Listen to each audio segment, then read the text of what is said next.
గ్రామంలో ఎటువంటి అల్లర్లు జరగకుండా చర్యలు చేపట్టాలి. విజయనగరం జిల్లా ఎస్పీ వకుల్ జిందల్ వంగర మండలంలో లక్ష్యంపేట వంగర పోలీస్ స్టేషన్ను జిల్లా ఎస్పీ వకుల్ జిందల్ సందర్శించి గ్రామంలో శాంతి భద్రతలను పర్యవేక్షించారు.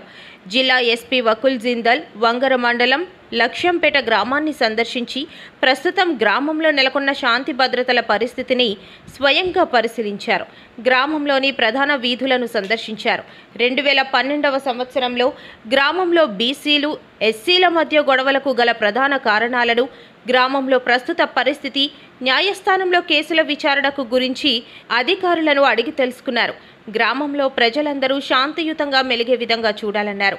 తరచూ గ్రామంలో గ్రామ సభలు నిర్వహించి శాంతి నెలకొనే విధంగా చర్యలు చేపట్టాలని అధికారులను జిల్లా ఎస్పీ ఆదేశించారు. గ్రామంలో పోలీస్ పికెట్ను కొనసాగించాలని, శాంతి భద్రతలకు విఘాతం కలిగే అంశాలు ఏమైనా ఉంటే వెంటనే ఉన్నతాధికారుల దృష్టికి తీసుకుని రావాలని సిబ్బందిని ఆదేశించారు.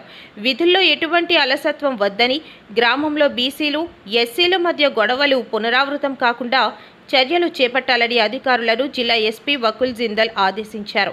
అనంతరం వంగర పోలీస్ స్టేషన్ను సందర్శించి అధికారులతో సమావేశమై శాంతి భద్రతల పరిరక్షణకు దిశానిర్దేశం చేశారు. జిల్లా ఎస్పీ గారి వెంట చీపురుపల్లి డీఎస్పీ ఎస్ రాఘవులు, Rajam rural CI H Upendra Rao, SB CI AV Leela Rao, Vanga SI Sheikh Shankar, ఇతర పోలీస్ అధికారులు, సిబ్బంది ఉన్నారు.